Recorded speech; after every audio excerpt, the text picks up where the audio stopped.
Hey, what's up, everybody? So, nothing to preface before this one.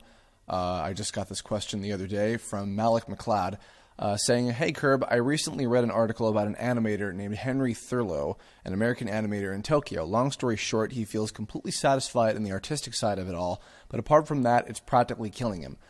What do you think? Would you still be passionate about a certain field of work if it was eating away at you like how Thurlow describes it?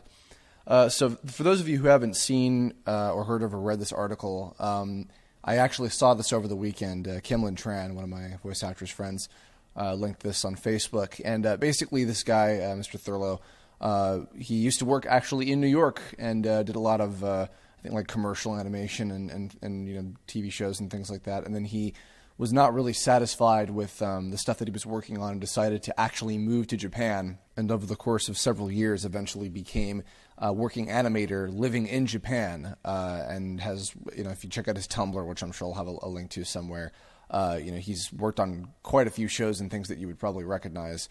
But he was describing in this interview on this news article about how, you know, creatively he feels satisfied more than he ever was when he was working on this stuff in New York that he was completely just like creatively drained from. He hated doing it. And as much as he loves everything about what he works on in Japan in terms of the artistry, he was talking about how like his social life is dead. He feels unhealthy. His coworkers and him never really speak when they're working. It's a very like work intensive and a kind of unhealthy environment. I did kind of want to see if I could get Gaijin Goomba to join me for this topic, but he's too busy and clearly doesn't care about you or me for that matter. No, not really. But I was hoping to get his insight about kind of what the animation industry is like in Japan. If you guys haven't seen some of his videos before, go check out, you know, on his personal channel. But to kind of surmise that, yeah, I had known for several years that the animation industry in Japan is very, very rough. As this guy Thurlow was warned when he first moved out there and started working. It's very much not like, I mean, the animation industry in America, for one thing, is very different in terms of there's very little actual animation that is done here. There's a few places like Titmouse where, you know, they will actually animate the show in-house, but more often than not, the production and the, you know, the creative side of things in terms of like, you know, directing and writing and storyboarding and things, that's done here. But the actual animating, more often than not these days, gets shipped overseas to be done for cheaper. And, you know, as evidenced by this whole stuff with, you know, in Japan, it's like these animators are severely underpaid and overworked, you know, beyond imagination, more or less, you know, to get these shows out. And it really shows. You know, that's kind of how it works. And nowadays we have places, you know, in Korea and India and Mexico and different places that do all this, you know, when we outsource it. But that's neither here nor there. So the topic at hand, and first to address the actual question of, you know, would I still be passionate about a certain field if it was eating away at me? Well, okay, so here's the thing. So artists in general are very privileged. It's both kind of a blessing and a curse, and I think actually Rob Paulsen is the one who said this the best. Rob Paulsen, of course, is a fantastic animation voice actor who's been in pretty much everything that you've ever grown up with if you listen to this. And he's talked about, you know, on his podcast Talkin' Tunes, which if you haven't heard, please do yourself a favor and go check that out. You know, Rob often talks about how he uses the analogy of nobody ever put a gun to my head and said that I have to be an actor, and I think that phrase absolutely applies to anybody that chooses to work in the entertainment industry or any type of creative art.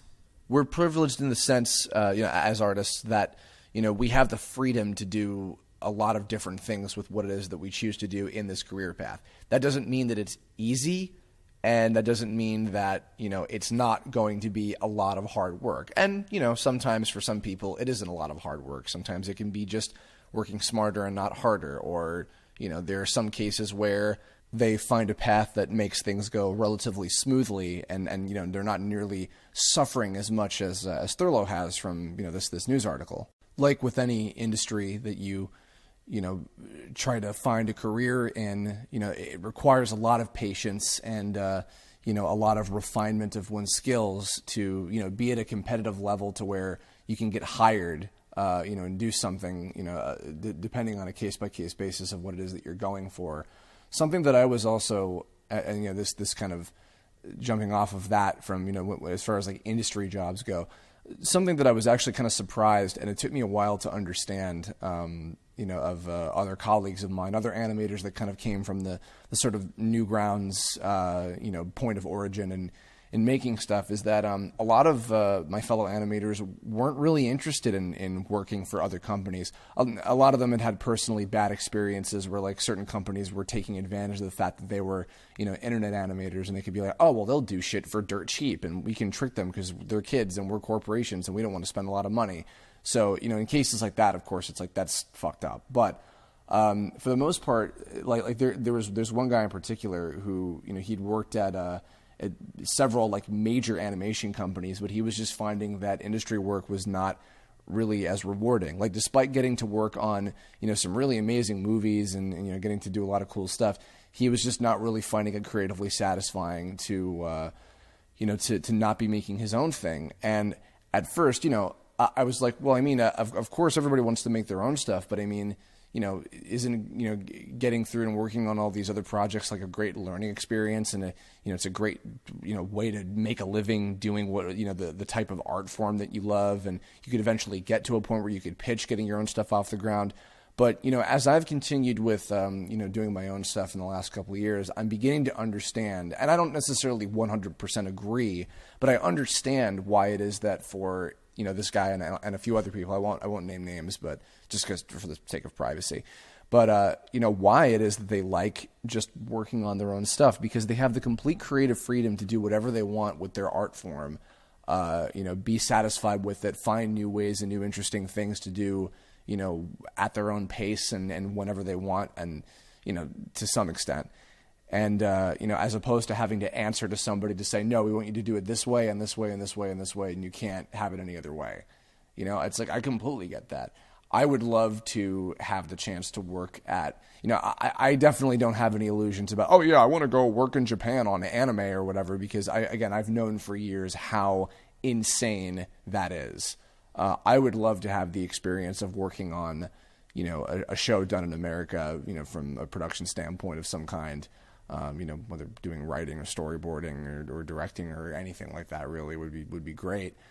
But it also, I guess, to address the question itself, for me personally, I always try to make what it is that I do pleasurable, at all times. I try to make it something that is fun and interesting and cool and more so pushing myself to make something, that is not only better than what I did previously, but, also really saying something and making something that can connect with people and make people feel good, etc. And of course, I do it because it's just a part of who I am. It's like what I care about more than anything. And again, I was privileged and lucky to have a very supportive family that was totally behind, me focusing on my craft and playing it safe and saving up money and trying to come up with a real game plan for doing that. And so far, I've managed to survive since I moved to California. I'm getting close to a whole year very soon. Once I hit 4th of July in a few months, I'll have hit being out here for a whole year, and I'll have managed to do so all on my own merits. But that's the thing is, and there were definitely a few points. People who have followed my work for a long time definitely. Well, I don't know, maybe they may or may not recall certain moments where I was really doubting myself, back in my Newgrounds time of like, oh, this isn't really what I want to do, and I'm being ridiculed for doing all these stupid video game parodies or whatever. And then even like within that first year of doing Tome, I hit episode 3 and I was like, oh God, I don't know if I'm going to continue to grow as an artist, like doing this and trying to keep this consistent, which thankfully that did not happen at all. That I managed to keep, pushing myself and getting better over the course of doing the show for the past 3.5 years now. Which I'm very, very thankful for. And that doesn't always happen, too. But that doesn't always work out in the exact same way for everybody. And to kind of tie this back into the real topic at hand is, like when I started making that transition from, doing all my Newgrounds shit, all these like, parodies and things that were just like, oh, this will get me popular and this might make me money or whatever. I went into doing Tome, and of course designing it in a way that would be, plausible for me to accomplish. But at the same time, I went into that project knowing full well, okay, this is going to be an uphill battle. This is going to be, I'm producing not only original content for the internet, which in and of itself is very difficult to get anybody to give a shit about, but also it's going to be TV show length or close to it, which is also difficult for anybody to give a shit about on the internet, even if it is, parody or using some sort of, pre-existing material that people are more interested in. People usually don't want to sit through and watch something for that long in general. So I went in knowing full well, okay, this is not going to be nearly as successful as any of the stuff that I've made before it. And to some extent, it still isn't. Tome, at best, will get like, in the 6-digit range, maybe like 100 or 200,000 views, which, maybe might sound like a lot. In YouTube standards, it's not. And I've produced other stuff that has gotten millions and millions of views, like a lot of my old video game parodies and stuff. But here's the thing, and this is also what ties into the bit about Thurlow, and to a much less extreme extent than him, because I think that his sense of gratification is probably far greater from the stuff that he's working on, despite all of the, the hell he puts himself through, or, had chosen to at the beginning.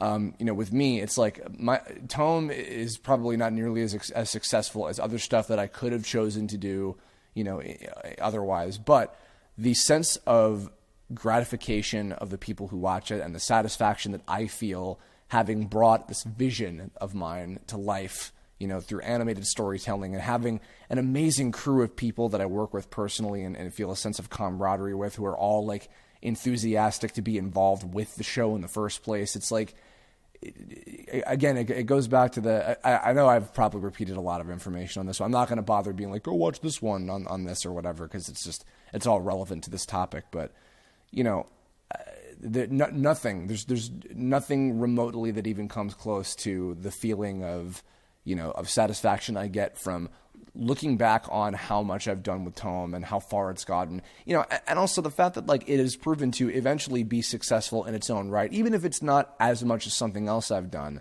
that wasn't as creatively satisfying. Because I enjoyed working on Parody Rangers and the Nintendo collabs and all that stuff, but it wasn't the stuff that I set out to do as a kid. It wasn't the thing that, I was really like inspired by and wanted to, get into doing animation and storytelling in the first place from, so, and this is much closer to that as far as I'm concerned. So I guess the trade-off is that, we kind of, okay, Thurlow, from his whole description, and I'm not calling what he's talking about whining at all, because he seems very, owning the fact that like I chose this is what I have, and this is the life that I've led. This is the very definition, I would say, of a starving artist. I think that's kind of, that term has kind of evolved over time. I think it used to be a little bit more literal, but I guess it still kind of holds the same kind of basic idea of like in terms of like monetarily, like how much you can afford on a day-by-day basis when you're choosing to do art of any kind, whether it's animation or acting or whatever. But I think it also has to do more so, the starving has to do with the sense of creativity, the sense of satisfaction of like, am I real? Because there's been cases where like I've worked with people and they're like, okay, I'll do this, but I can tell they're not 100% enthusiastic about doing it because they would rather be working on their own stuff. And I totally get that, even if I'm paying them, or even if like, they come on, being excited, and then over time they're just like, yeah, but I really would rather be working on my own stuff. Every time I completely understand where people are coming from on that, because that's I think the drive that comes first and foremost, is like, and maybe you could humanize it into just something as basic as like, well, everybody has to think of themselves first when it comes to just life. And sure, you probably can just whittle it down to something as simple as that. But, again, that bit about Rob Paulson saying like, nobody put a gun to my head and said I had to do this. That is the choice that everybody makes, when they want to go into their career. That is, the most meaningful to them. But when it has to do with, entertainment, it's, you have to know that risk of, how much you're going to be, you may or may not be struggling, or or having difficulty, or or agonizing, or even having moments of your life where you're not going to be fully healthy. And there's always going to be moments. I think any human being, even regardless of the art choice, every human being is going to have, moments of self-depreciation or lack of confidence, or like, why me, or whatever. We're human beings. It happens. Not everybody is, and everybody's problems are not relative. They're completely, they're completely individualized to, that person, so comparing is not even necessary.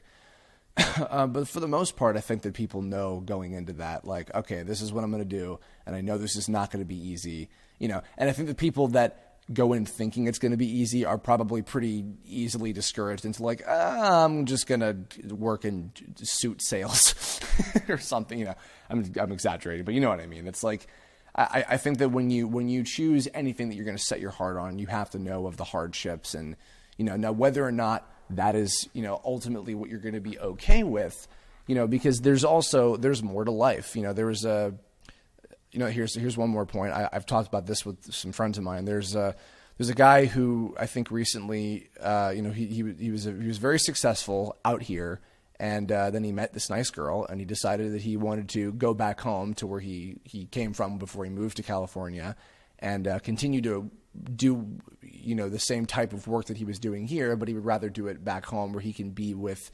his new love and his family and everything. And some friends of mine were like, oh God, that's such a shame. Why would they do something as silly as that? And I'm like, you know what, there's also more to life than that. If that's the happiness that he wants to find, and he can still do what it is that he loves to do, even if it's on a smaller scale, he's still doing it, and he's happy.